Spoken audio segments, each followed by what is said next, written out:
Entonces, nosotros el día de ayer mencionábamos que cuando nosotros trabajamos modelos de regresión con estructuras de series de tiempo, hay algunas condiciones ya particulares, ¿no es cierto? Unas particulares que básicamente obedecen a el grado de relación, al grado de dependencia que existe entre las variables, que existe entre los valores de la variable en el tiempo. Recordemos que cuando teníamos cortes transversales, yo podría tener una base de información y revolverla, mezclarla y hacer el análisis y en nada cambiaría nuestros resultados, ¿no es cierto? El orden en las series de tiempo sí es importante. Yo no podría tomar y revolver, digamos, toda la información que tengo en mi base de datos porque estaría omitiendo o estaría destruyendo, si quisiéramos verlo así, todas las relaciones que seguramente existen entre los valores, digamos, en los valores, ¿cómo decirlo? Entre los valores, en el orden que aparecen los valores dentro de la base de datos. Bueno, decíamos que en general, cuando yo voy a hablar de modelos de series de tiempo, yo en realidad solo tengo una variable y dicha variable debe ser utilizada para construir una ecuación donde tengo una variable dependiente y unas variables independientes. Y hemos visto y veíamos que existe normalmente la primera posibilidad es la de crear un modelo rezagado en términos de sus propios valores, ¿no es cierto? Entonces nosotros podríamos hablar de lo siguiente. En general, ¿qué tipos de modelos nosotros podemos hablar en series de tiempo? Podemos hablar de modelos de rezagos distribuidos, ¿no es cierto? Modelos de rezagos distribuidos. Entonces voy a agrandar esto aquí un poco.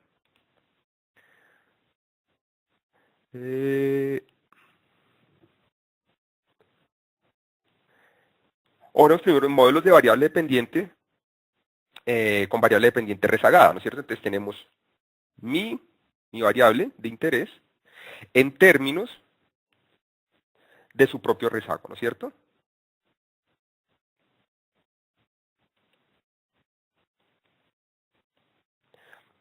Esa es una opción, ¿no es cierto?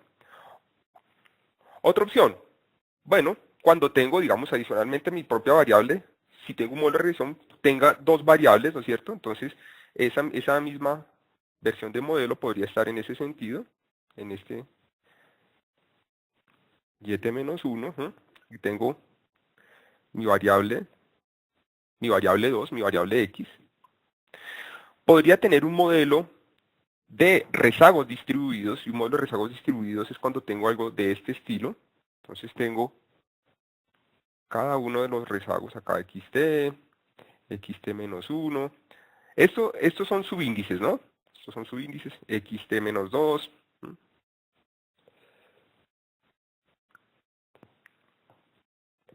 Y xt-k, ¿no es cierto? Entonces, un modelo de rezagos distribuidos. Podría tener un modelo, entonces, autorregresivo y de rezagos distribuidos, ¿no es cierto? Entonces tengo que tener este modelo que está en función de sus propios rezagos, por ejemplo, pongamos aquí y-1, y en función de los rezagos de la otra variable. Entonces xt-1, xt-2, y así sucesivamente. Habrá otra combinación, normalmente, digamos, típicamente será digamos, el elemento fundamental de modelos. En el tercero no depende de y-1. No, en este es un modelo, digamos, este que está aquí, este se llama modelo, entonces pongámoslo aquí, de rezagos distribuidos. ¿Listo, Hernán? Y digamos, este de acá donde está en funciones de los rezagos de y y de x, esto es lo que normalmente uno conoce como un modelo autorregresivo de rezagos distribuidos. Esto es lo que en inglés se conoce como los modelos ARDL, ¿no? Autoregressive Distributed Lag Models. Entonces en este solo está en función de los rezagos de la segunda variable. Modelos de rezagos distribuidos. Y habrá otros modelos, pues modelos que están serialmente correlacionados o autocorrelacionados, que son modelos donde adicionalmente hay rezagos de los errores, ¿no es cierto? Típicamente,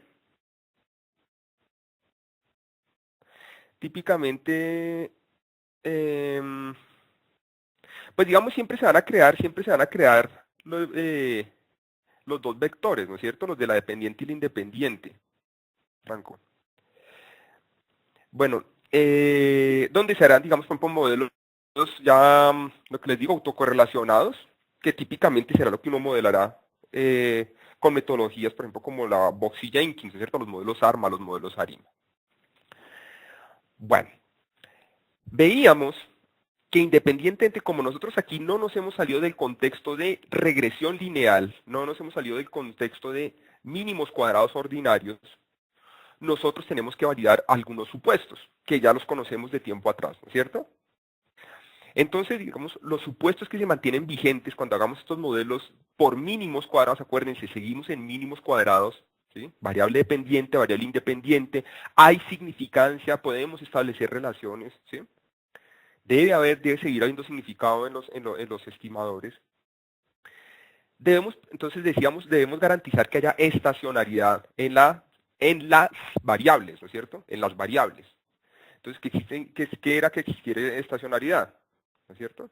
Que cuando hablamos de estacionariedad es que no fuera explosiva la serie, que no fuera tendencial, que no mostrara algún tipo de tendencia marcada, que no tuviera oscilaciones, digamos, que no tuviera oscilaciones que nunca convergieran al final de cuentas hacia el valor medio, ¿no? Entonces decíamos, ay, ¿por qué no me funcionó?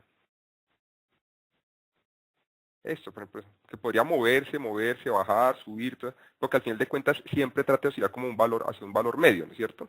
Decíamos, esto no es estacionario, esto no es estacionario, esto no es estacionario, ¿no es cierto? Es algo explosivo, ¿no es cierto? Uy, ¿qué dice acá? Algo explosivo es que arranca, por ejemplo, así y se va incrementando, incrementando. Eso no es estacionario. Bueno, listos. ¿Qué debemos garantizar? Entonces, los supuestos, vuelvo y digo, los supuestos que típicamente teníamos trabajando. Entonces, por ejemplo, que el valor esperado del error sea cero, que la varianza del error sea constante, y ojalá que podamos probar pues normalidad en la distribución del error. Bueno, veíamos, otra cuestión que veíamos, entonces hacíamos un modelito, ayer lo hicimos a pedal en Excel. Hoy, pues como vamos a mirar algunas pruebas, vamos a hacer algunos pronósticos, entonces me queda más fácil utilizar un software especializado. Aquí voy a utilizar Stata. Bueno, voy a utilizar Stata. Un ejemplo que estábamos trabajando el día de ayer era este, ¿no es cierto?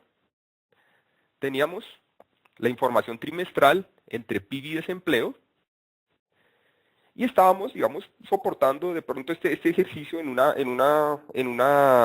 eso no es una ley, tampoco es una teoría, simplemente es una observación empírica, que sea una observación empírica donde se relaciona la tasa de desempleo, ¿sí? La variación de la tasa de desempleo en torno a la variación del producto de un país, ¿no es cierto? De sus ingresos, del PIB, ¿no? Entonces, ¿qué tipo de relación hacíamos, de regresión hacíamos el día de ayer? Entonces hacíamos una regresión, voy a agrandar esto un poco, ¿no es cierto? Que esto sé que se ve pequeñito.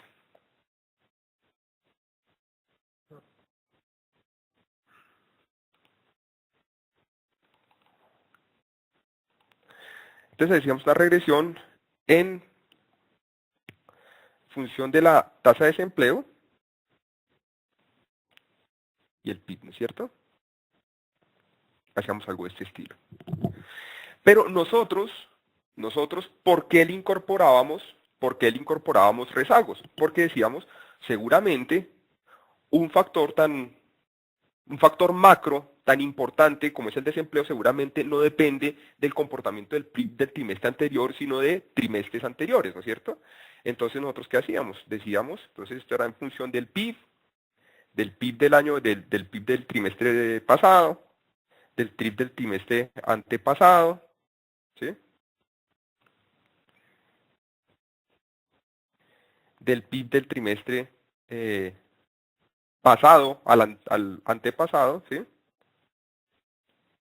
Y podríamos hacer el ejercicio así sucesivamente, ¿no es cierto? Entonces, digamos que era como uno de los criterios o que era uno de los elementos que surgía, digamos, como inquietud? ¿Hasta dónde yo debería incorporar rezagos en el modelo, ¿no es cierto? ¿Hasta dónde debo incorporar rezagos en el modelo? Entonces, por supuesto, digamos, todo parte de la revisión, ¿no es cierto? De la revisión que a priori hago en mi modelo, ¿no es cierto? Entonces miro, acuérdense, lo primero que debería mirar es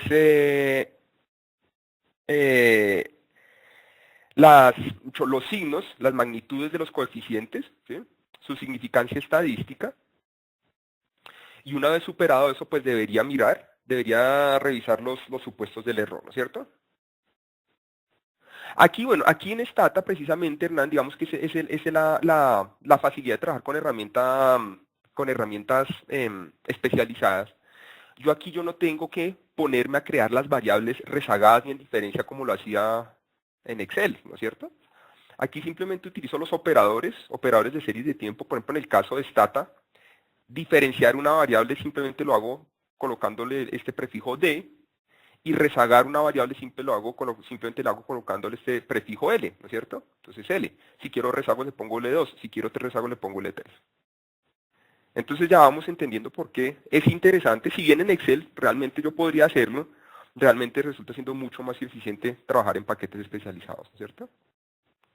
Bueno, sobre la regresión espuria, Franco, lo que me estás preguntando sobre la regresión espuria, eso te lo dejo en suspenso porque eso hace parte del tema de modelos de regresión de series de tiempo con variables no estacionarias, ¿vale? Bueno, de una vez, entonces así ya como te genero la expectativa para que asistas a los próximos webcasts, ¿no? Sí, no, el tema de regresión espuria, ese es un tema particular cuando hablamos de series no estacionarias. Aquí técnicamente no tiene por qué presentarse, porque se supone que estamos trabajando variables estacionarias, ¿no es cierto? Y eso lo habíamos verificado ayer. Teníamos esto. Observamos, ¿cierto? Y lo que veíamos es que, por lo menos visualmente, esto tiende, digamos, a girar en torno a una media. Pues digamos, visualmente lo que decíamos, no hay, digamos, no hay crecimientos explosivos, no hay tendencias marcadas. Entonces aquí realmente no nos estaríamos enfrentando a problemas de regresiones espurias. Bueno, entonces la cuestión sería hasta dónde seleccionar. Entre otras, ¿cuál es la interpretación de estos parámetros?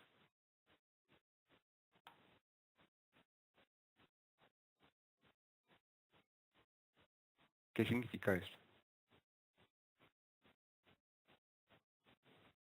Primer elemento. Acuérdense que todavía seguimos en el contexto de regresión, ¿no es cierto? No obstante, estos modelos son modelos que típicamente se utilizan para pronóstico. Seguimos en regresión. En la regresión, el contexto sigue siendo importante. Primera pregunta. ¿En términos prácticos son significativos estos parámetros? ¿Sí o no?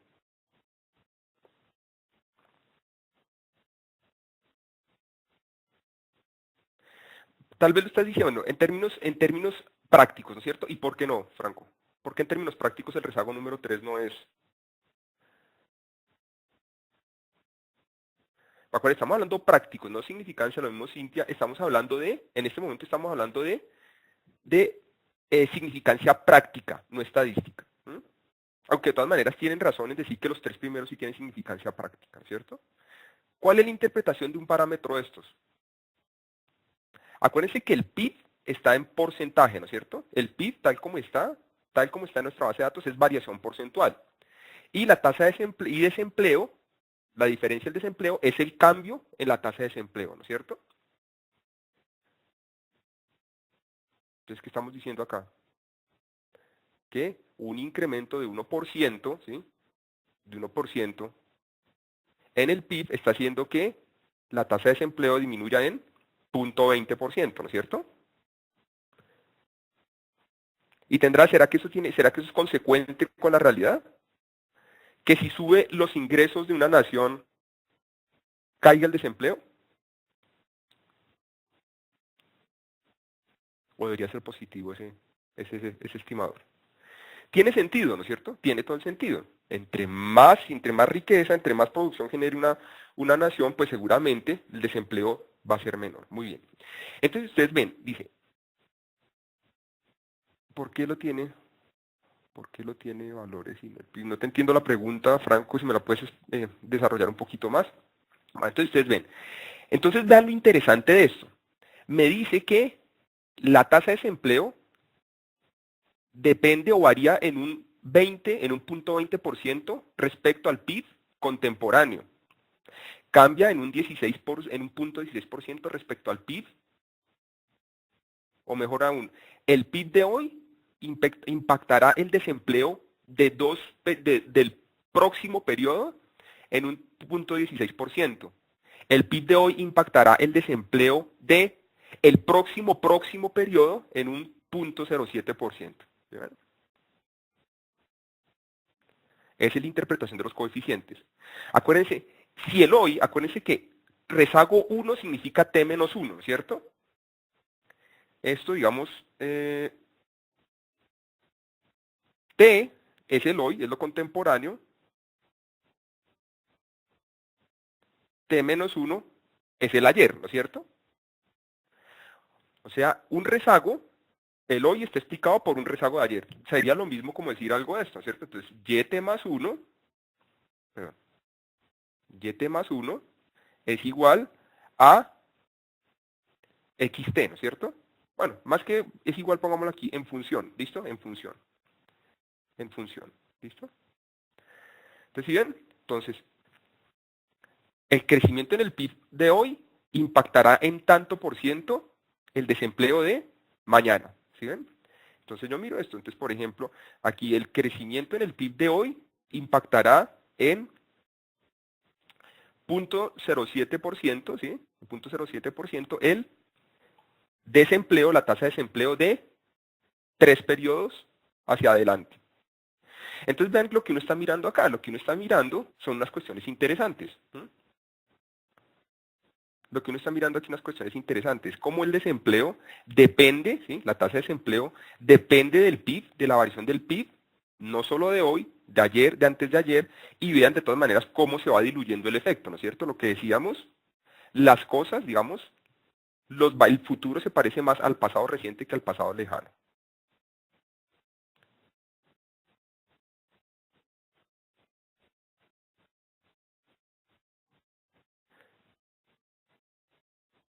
Esa es una buena pregunta, Hernán. ¿Se deberían sumar los coeficientes para estimar el efecto del año pasado? Claro, acuérdense cuando yo evalúo coeficiente por coeficiente, ¿qué estoy haciendo? Estoy haciendo un análisis parcial, ¿no es cierto? Un análisis parcial. Es decir, yo estoy revisando bajo condiciones ceteris paribus el impacto de cada periodo sobre la tasa de desempleo. Si yo quisiera mirar, por ejemplo, cuál sería el efecto conjunto de todos los rezagos, o mejor aún, de toda la variación del PIB en todos los tiempos sobre el desempleo, pues simplemente yo aplico la ecuación, ¿no es cierto? ¿Y la ecuación qué implica? Implica la sumatoria de todos los coeficientes por el respectivo valor que adopte el PIB, ¿no es cierto? Ahora, la cuestión, Cintia, dice, el supuesto de la red es que no exista autocorrelación, pero que no exista autocorrelación en el error. ¿Listos? En el error. El supuesto de autocorrelación es sobre el error, no sobre las variables. ¿De acuerdo? Sino que no puede estar autocorrelacionado es el error. El error tiene que ser ruido blanco. Bueno, entonces sigamos por acá. Si aquí tenemos entonces, aquí veíamos que en términos estadísticos el rezago 3 no era significativo, ¿no es cierto? Entonces simplemente eliminemos. ¿Listos? Sin embargo, veamos una cuestión. Vamos a una cuestión.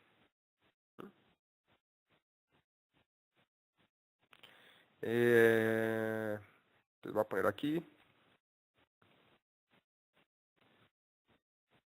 Voy a poner 3R, que es 3 rezagos.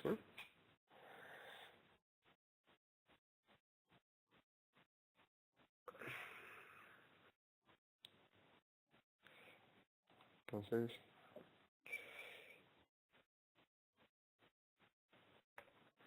¿Listo? Hagámoslo entonces con 2. Veíamos que ya en términos estadísticos son significativos, ¿sí? Son significativos. El R cuadrado ajustado se incrementa, se incrementa un poco, entonces parece que este es un mejor modelo.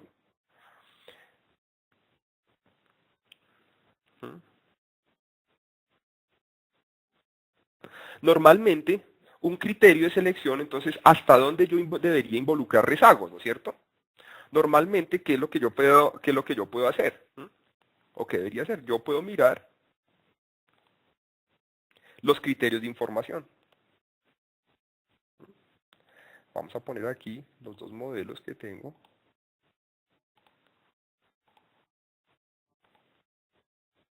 Y vamos a poner aquí algunos criterios. ¿Listos? Bueno. Entonces, si ustedes ven, aquí yo tengo mis dos modelos. El de 2 rezagos, el de 3 rezagos. Veíamos que este no era significativo, ¿no es cierto? Este no era significativo. ¿Y qué nos puede ayudar para decir? Adicionalmente, ¿sí? A la significancia, vuelvo y digo, digamos que los tres, digamos que todos estos fueran significativos, lo que puedo mirar son los criterios, ¿no es cierto? Cuando yo tengo criterios de información, yo selecciono el modelo más ajustado de acuerdo con cuál de estos valores es el más pequeñito. ¿Listos? Si han escuchado los criterios de información, el criterio de información de Akaike, el de Schwartz, el de Hanan Quinn. ¿Si han escuchado los criterios de información? Bueno. Cuando uno trabaja, por ejemplo, en IBIUS, esos son los criterios que salen por aquí debajo siempre, ¿cierto? Salen de abajo. Bueno. Al igual que el R cuadrado, son medidas de bondad de ajuste, ¿sí? Por lo menos el nombre sí, ¿cierto? Bueno. Entonces, este también de este bayesiano, este es el criterio de Schwartz o bayesiano. Bueno. Cuando nosotros hablamos del R cuadrado es intuitivamente fácil de entender, ¿no es cierto? Es un valor entre 0 y 1, uno lo puede interpretar de forma porcentual. 0 es 0 ajuste, 1 es un ajuste perfecto, ¿no es cierto? El R cuadrado tiene unos defectos, recordamos que tenía algunos defectos, es que en la medida que yo incremento el número de regresoras, él va incrementándose, él va incrementándose independientemente de si son significativos o no. Y adicionalmente el R cuadrado solo es comparable entre modelos si se tiene el mismo número de observaciones en la regresión y si la variable dependiente es la misma. El R cuadrado ajustado, digamos, pretende solucionar un poco esa situación. Y existen unos criterios, que son estos, en este caso es el AIC, el BIC, Akaike, criterio de información de Akaike, criterio bayesiano de información, que realmente no son medidas acotadas, son medidas sin cota, bueno, sin límites, y lo que me indica es que el modelo será más ajustado entre más pequeñito sea este valor. ¿Qué tan pequeñito? Incluso entre más negativo sea. O sea, esto es el número que sea matemáticamente más pequeño. Si ustedes observan, en este caso, ¿quién tiene los valores más pequeños? Tiene el de 2 rezagos. Tiene un AIC de menos 60, un BIC de menos 50, entonces 60 es menor que 57, 50 es menor que 44. Claro que sí, Iván. En general, ¿uno qué espera? Cuando uno tiene que enfrentarse a modelos, tiene que evaluar modelos, por ejemplo, a la luz de las medidas de precisión de pronóstico, como son el RMSE, el MAT, el MAPE, ¿sí? O cuando yo voy a evaluar modelos a la luz de criterios de información, como son el Akaike, el bayesiano, el de Hanan Quinn. Uno lo que esperaría, con toda su alma, ¿sí? Es que todos los criterios convergieran hacia una misma decisión. Me digan, a la luz de los 3 criterios, este modelo es el mejor. Pero los modelos, sí, exacto, estos criterios se utilizan para saber cuál modelo es el más ajustado. El más ajustado. Pero si yo llego a encontrar ambigüedad en los criterios, es decir, por ejemplo, que este sea mejor a la luz del BIC y este 3 sea mejor a la luz del AIC, pues tengo que poner ahí sí, ya no es el criterio de AIC, sino el criterio de BIC, sino el criterio propio de nosotros, ¿sí? El criterio propio de nosotros como analistas, como investigadores, para decidir por cuál nos inclinamos. En general, digamos que la preferencia está en el BIC, porque el BIC es un poco más restrictivo. Entonces, en general, si llega a haber ambigüedad, uno esperaría que no hubiera ambigüedades en los criterios, pero si llega a haber ambigüedad, pues realmente tiende a preferirse el modelo, que es el mejor modelo a la luz del BIC. ¿Bueno? A ver, ¿cuál entre los criterios de información y desigualdad de TI?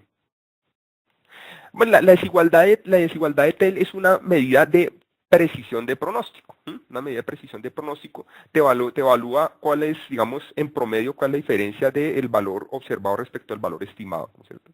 Aquí te mira es el ajuste en términos de capacidad explicativa, ¿no es cierto? En términos de capacidad explicativa del modelo. Y tiene que ver, en general, es con el número de regresoras. ¿Y cuánto de estas regresoras te explican de manera adecuada el desempleo? ¿Tendría sentido no que me indicaran los criterios para un solo modelo? No te entendí bien, Hernán. ¿Tendría sentido? Ah, no, ya, perfecto, ya entendí. Para un solo modelo, pues en general no. En general no. Ustedes saben que cuando uno habla de bondad de ajuste, uno está hablando de ser bueno o ser malo, ¿no es cierto? Ser bueno, ser malo, ser alto, ser flaco, ser gordo, ser flaco, ¿sí?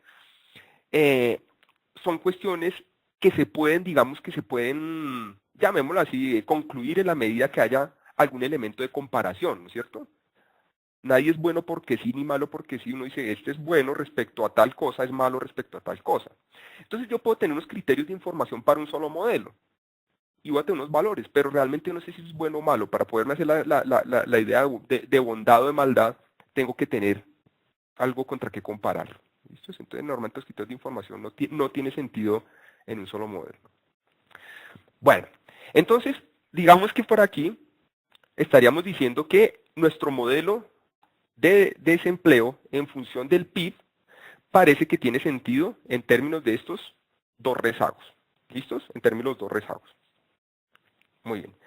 Ahora, ¿qué tenemos que revisar? Tendríamos que evaluar son los elementos del error. ¿Listos? Los elementos del error. Ayer hacíamos los correlogramas, ¿no es cierto? ¿Se acuerdan que hacíamos los correlogramas? Entonces, pues aquí lo fácil, aquí ya es muy fácil hacer, por ejemplo, el correlograma del PIB. Esto es lo que veíamos. Entonces, como los rezagos, por ejemplo, los rezagos, la sombra gris en este programa, la sombra gris me indica el intervalo de confianza al 95%. Lo que me indica, lo que sale por fuera, son los rezagos que estadísticamente son significativamente distintos de cero. ¿Listos? Entonces, ¿qué es lo que quisiéramos evaluar ahorita? Lo que quisiéramos evaluar ahorita es si los residuos son ruido blanco. Ah, sí, claro, en Stata eso es algo que previamente ya había hecho. Digamos, ahorita realmente, como estamos revisando es el concepto de series de tiempo de variables estacionarias, realmente no me he detenido a mirar mucho la operatividad en Stata, ¿no es cierto? Pero claro, en este caso, yo lo que hice fue esto, decirle que la variable trimestre es el tiempo. ¿Listos? Por eso es que en el caso de Stata puedo utilizar estos operadores de tiempo.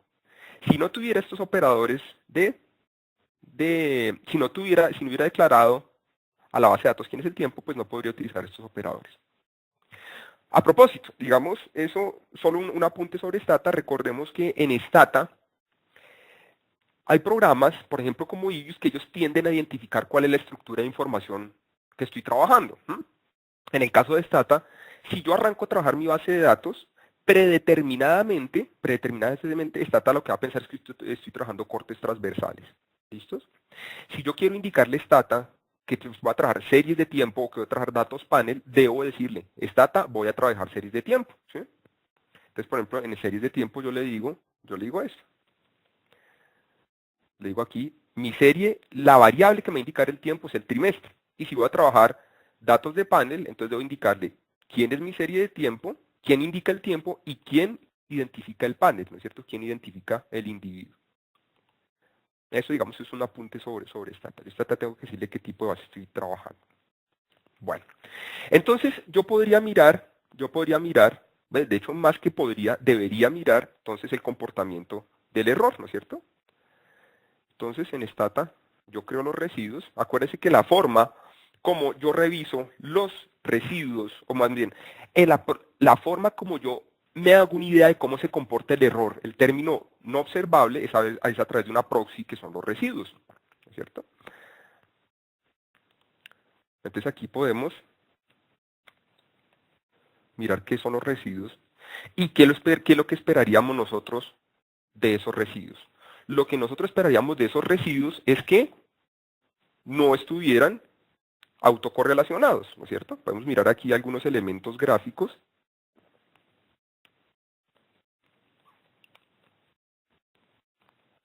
Aquí, por ejemplo, voy a mirar los residuos contra los residuos rezagados un periodo. Aparentemente, la cuestión está como bien, ¿no es cierto? Aparentemente, por lo menos visualmente pareciera que no hay mayores problemas en los residuos. Si hacemos el autocorrelograma, vemos que en realidad aquí, digamos, el único rezago que sería significativo, lo único que sería significativo a nivel de los residuos sería este punto, ¿no es cierto? Y podría hacer pruebas, digamos, podría hacer algún tipo de pruebas para validar si existe algún tipo de correlación en el residuo.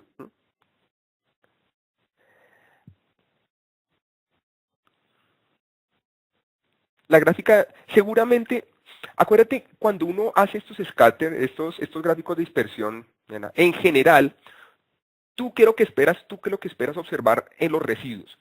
Siempre que tú mires gráficos de residuos, ¿tú qué es lo que esperas ver? Aquí en Colombia nosotros decimos, por ejemplo, sancocho. Sancocho es una sopa, así que trae papa, yuca, todo eso. Entonces, normalmente cuando algo, exacto, aleatoriedad. Cuando una cuestión está como revuelta, algo dice es un sancocho, ¿sí? Entonces, uno que esperaría encontrar aquí, sancocho de puntos de residuo o residuos que tuvieran algún tipo de patrón de comportamiento identificable. Ya lo contestaste, ¿no es cierto? O sin que mejor ya lo contestó. Uno lo que quisiera observar siempre es aleatoriedad, o sea, fiesta de puntos, ¿no es cierto? Que no haya algún patrón identificable.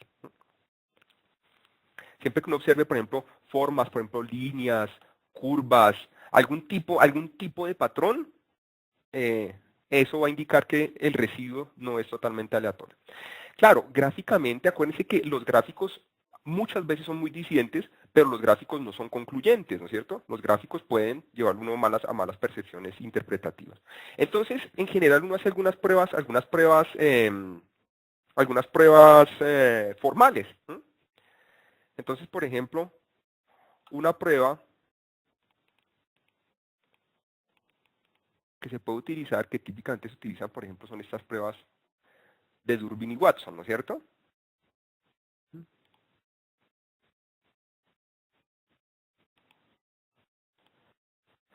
Cuando te refieres a trabajar al 99,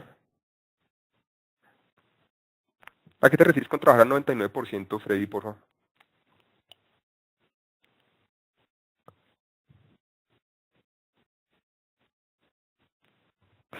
Ah, ya te entendí. En el modelo de regresión, listos. En el caso de Stata, si ustedes quieren cambiar el nivel de confianza, pueden hacer lo siguiente. Van aquí a el cuadro de diálogo. Un comando que a mí me encanta, si ustedes conocen, quienes están familiarizados con Stata, si conocen algún comando de Stata, la forma como pueden llevar el cuadro de diálogo es colocando db, ¿no? db y ponen, por ejemplo, regreso. Entonces, en este caso, nosotros, ¿qué hemos hecho? Hemos hecho el cambio en el desempleo y pusimos aquí el PIB, el primer rezago del PIB y el segundo rezago del PIB. Y para cambiar un intervalo de confianza al 99 aquí en reporting, si tú puedes cambiarle cualquier valor. De hecho, aquí trae unos predeterminados, 80, 90, 95, ¿sí? ¿Sí? Pongámosle aquí OK. Pero si tú ves, y aquí queda el 99. Pero yo podría ponerle aquí cualquier valor, incluso valores que no salen ahí. Por ejemplo, podría ponerle 99.3, se me ocurre. ¿Sí? Y quedaría 99.3. ¿Listos? Entonces, se lo cambias desde el cuadro de diálogo simplemente poniendo la opción level 99.3.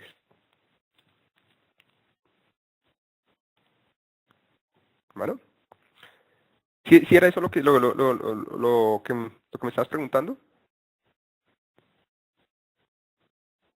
Ah, bueno, perfecto. Perfecto. Bueno, entonces estábamos aquí con nuestra prueba de Durbin y Watson. ¿Sí? Acuérdense que realmente la prueba de Durbin y Watson tiene son unos límites, ¿sí? En general lo que sí, lo que uno piensa es que el Durbin y Watson, si está en torno a 2, lo que muestra es que no hay correlación.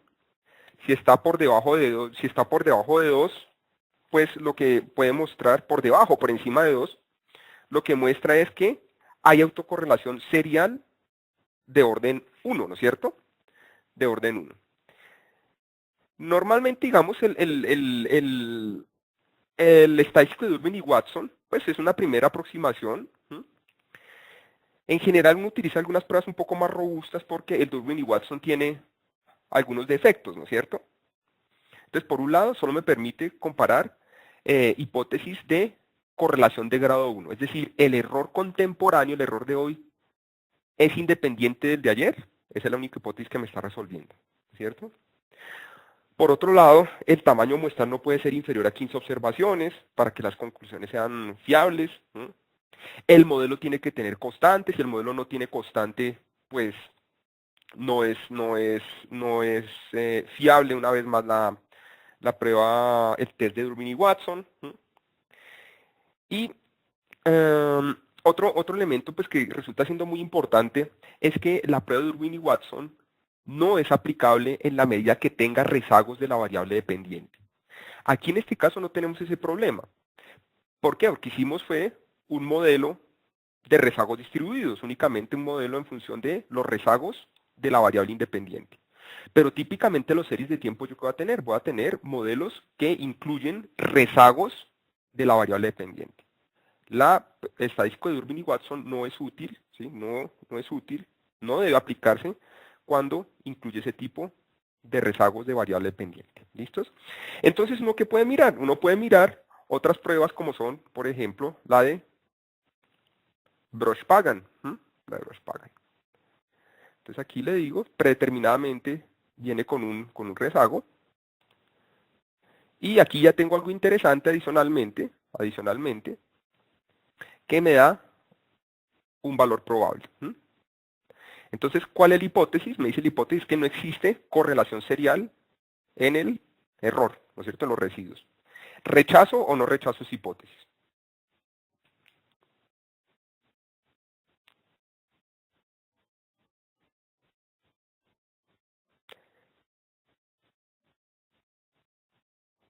Se rechaza. Bueno, se rechaza, muy bien. ¿Qué es correlación serial? Me están preguntando. Acuérdense cuando estamos hablando de correlación serial, lo que estamos comprobando. Acuérdense que todo esto parte, para nosotros estar aquí, es porque ya tenemos, digamos, ya hemos pasado por nuestro curso de regresión lineal múltiple, ¿no es cierto? Acuérdense que todo parte de validar los parámetros del modelo, es decir, los estimadores, y por otro lado consiste en validar los supuestos del error. Los supuestos del error. ¿Cuál es el supuesto del error en el que centramos nuestra atención típicamente en las series de tiempo? En la correlación serial que existe en el error. ¿Listos?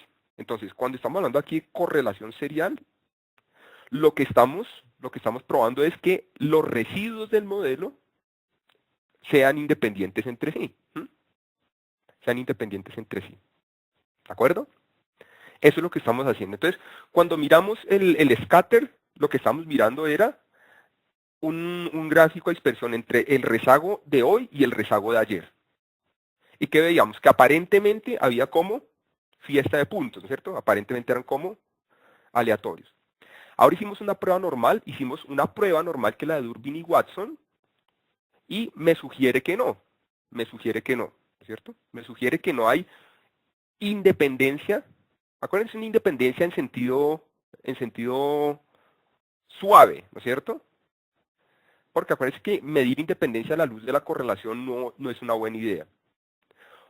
¿Dos variables independientes tendrán correlación de cero? Pregunta, ¿dos variables independientes tienen correlación cero? ¿Sí o no?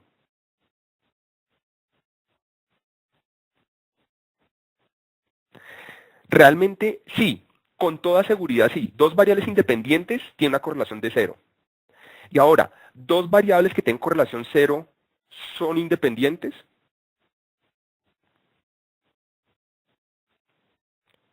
Ahí sí la respuesta sería no necesariamente, ¿no es cierto? Acuérdense que la correlación es una medida lineal.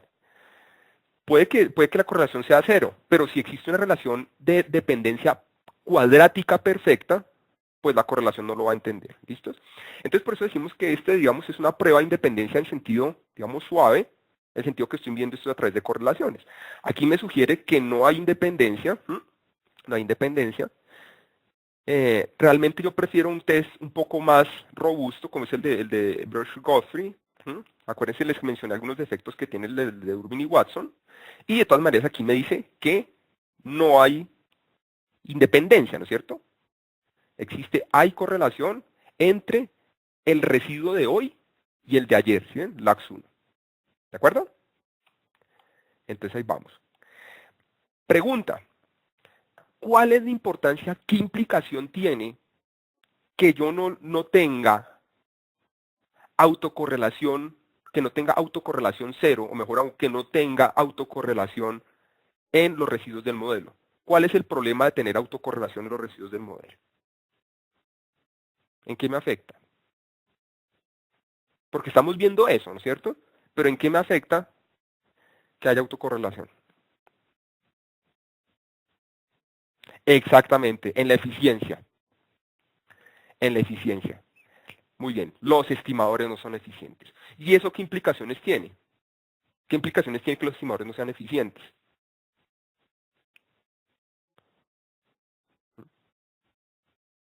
Excelente, ese es el punto, ¿no es cierto? Acuérdense que el efecto que tiene la autocorrelación en el residuo es exactamente el mismo que produce la heterocedasticidad dentro del modelo. No va tanto hacia el pronóstico, Franco, que mira que el pronóstico va a depender en realidad son de los coeficientes. Y el insesgamiento no se ve afectado ni por la heterocedasticidad ni por la autocorrelación. Entonces, no tanto el pronóstico, está más bien en realizar malas pruebas de hipótesis sobre los coeficientes. Cuando yo tengo problemas de autocorrelación, lo que voy a generar son problemas de estimaciones sesgadas en el error estándar, es decir, malos cálculos del error estándar, y al error estándar ser el insumo de todas las pruebas de hipótesis, pues lo que va a hacer es que queden mal, ¿no es cierto? Queda mal calculado el t, por ende queda mal calculado el valor probable del t, por ende quedan mal calculados los intervalos, y puedo decir que un coeficiente es significativo cuando no lo es, o decir que no es significativo cuando sí lo es. ¿Listos? Entonces, si recordamos las sesiones anteriores, ¿yo qué debo hacer entonces para corregir? ¿Qué debo hacer para corregir el problema de la autocorrelación? ¿Cuál sería el paso para corregirlo?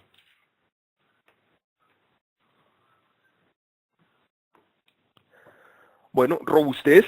Yo les comenté en algún momento la analogía de la fiebre y la infección, ¿no es cierto? Claro, si yo cambio el método de estimación, si yo genero errores estándares, en este caso robustos a heterocedasticidad y robustos a autocorrelación, ¿sí? Son los famosos estimadores HAC, ¿no es cierto? HAC, ¿sí? Entonces, estimadores robustos a heterocedasticidad y autocorrelación, estimadores HAC, ¿sí?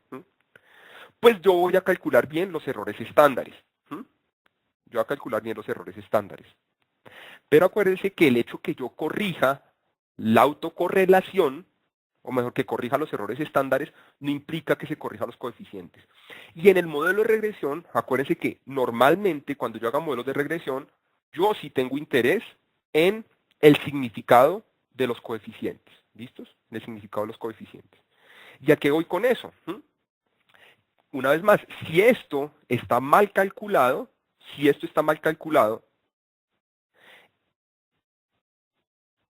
mal calculado no es la palabra que quiero utilizar, si esto está sesgado, corregir los errores estándares no va a mejorar esto. ¿Listos? Entonces, ¿qué es lo que yo debería hacer? Realmente, una vez más, todo debería converger hacia una mejor especificación del modelo. En general, una buena especificación de un modelo debería llevarme a mínimos problemas a nivel de la validación de los supuestos del error.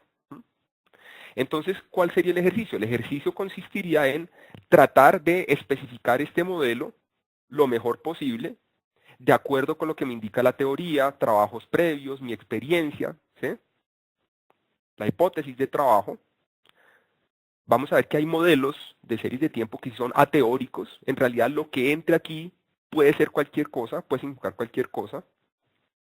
En este caso vean que aquí hay una evidencia empírica por detrás de esto. Entonces hay una evidencia donde se ve que el crecimiento en el PIB tiene impacto en la tasa de desempleo, que ese impacto tiene que ser negativo, que es un impacto que se va diluyendo en el tiempo. Entonces yo debería tratar de especificar el modelo. Entonces, probablemente, ¿qué sería especificar un mejor modelo? Por ahí, Hernán, tú lo comentabas. Probablemente, ¿será que una transformación logarítmica puede ayudarlo? Y si esa transformación logarítmica ayuda al cumplimiento de esos supuestos, hace que las variables sigan teniendo sentido interpretativo lógico. Por ejemplo, yo podría sacarle logaritmo a la edad, ¿no es cierto? Logaritmo a la edad.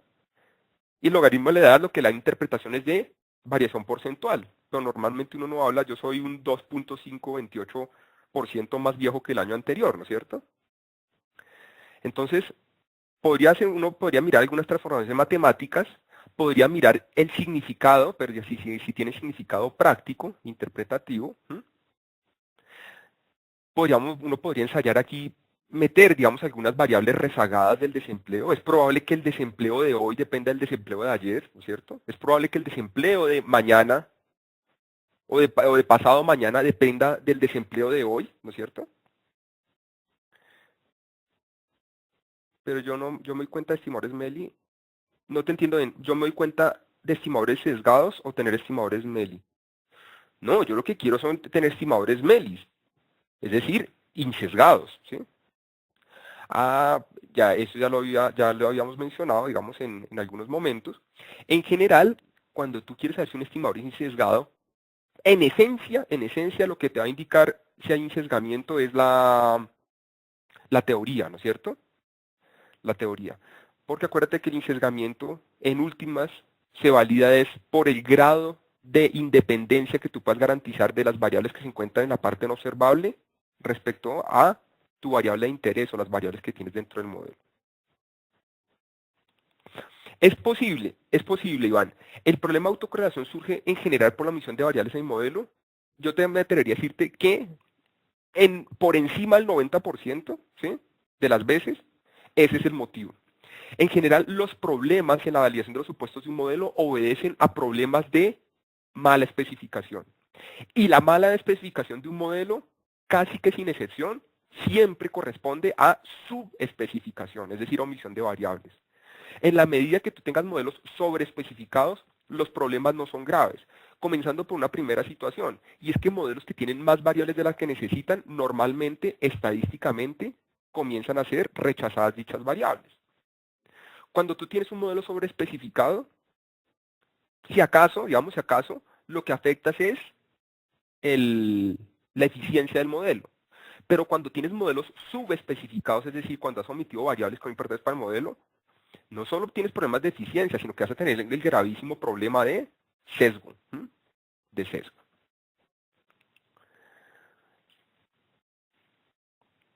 Bueno. Entonces haces normalmente una serie de la prueba de Brosh-Godfrey, ¿no es cierto? De Brosh-Godfrey. Entonces tú podrías aquí de pronto cambiarle, obviamente aquí lo estoy diciendo sobre el mismo modelo. Si no hay independencia para el rezago 1, pues yo debería esperar que para el rezago 2, ¿sí?, que para el rezago 2, pues también lo hubiera, ¿no es cierto? Claro, digamos, si está para el 1, pues con mayor razón para el rezago 2, ¿no es cierto? Y aquí podrías irlo validando. Pero entonces yo lo que tendría que ir es tratando de establecer mejor este modelo. Solo para terminar esto,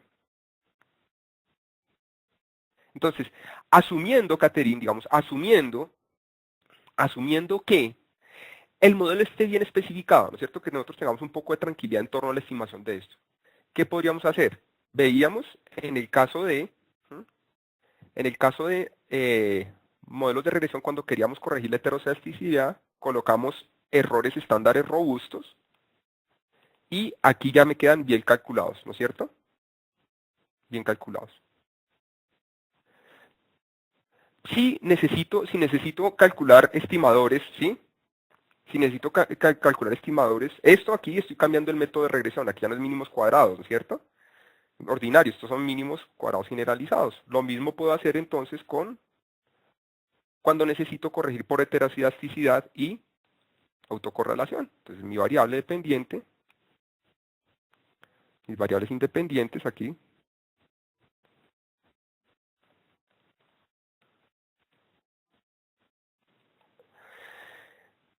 y le voy a colocar entonces los que decíamos errores estándares de los hack, ¿no es cierto?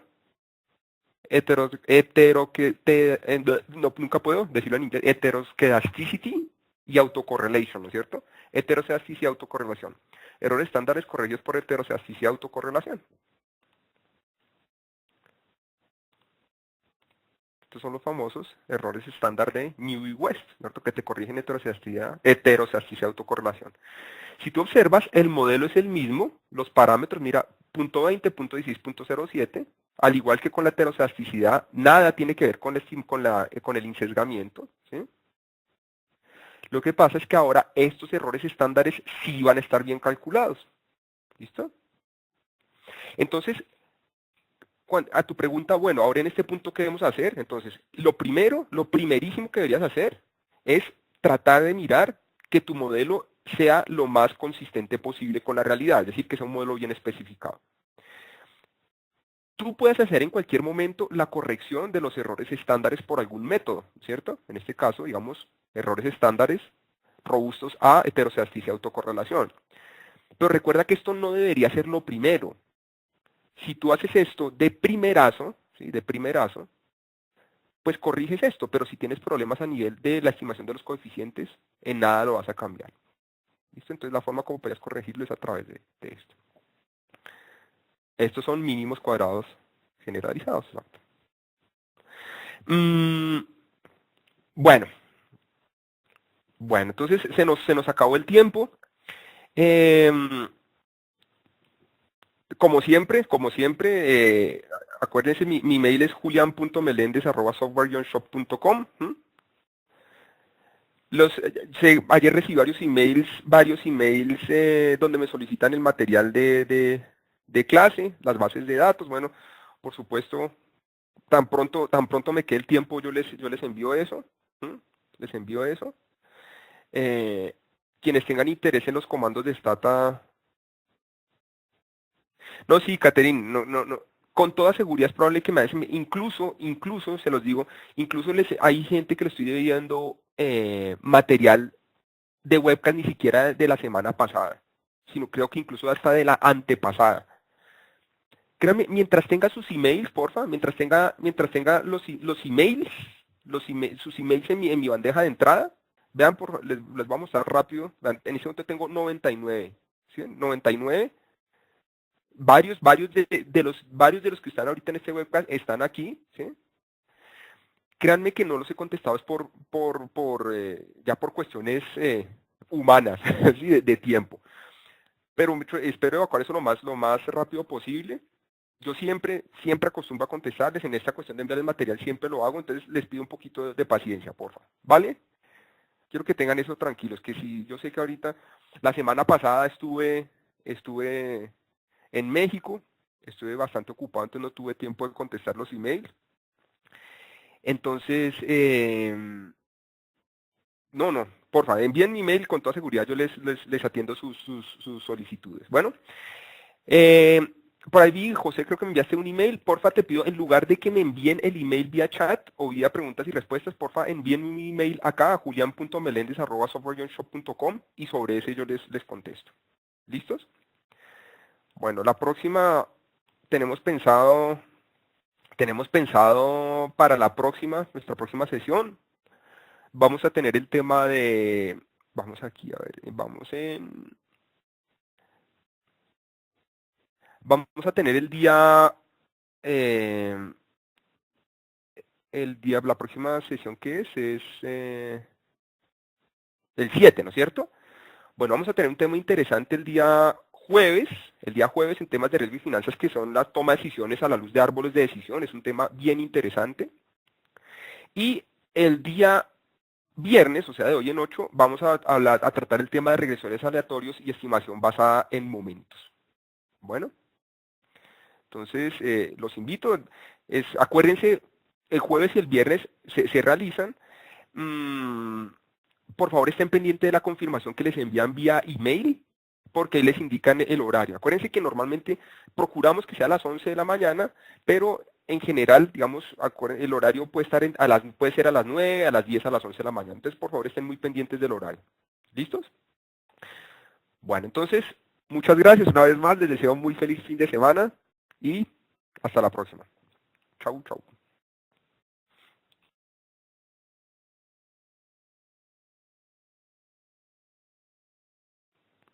Los videos, sí, yo ahorita también les puedo enviar adjunto los links de los videos que hemos ido haciendo, los que estén realizados. Hasta el momento les envío entonces con el material, les envío los accesos a los videos de las sesiones anteriores.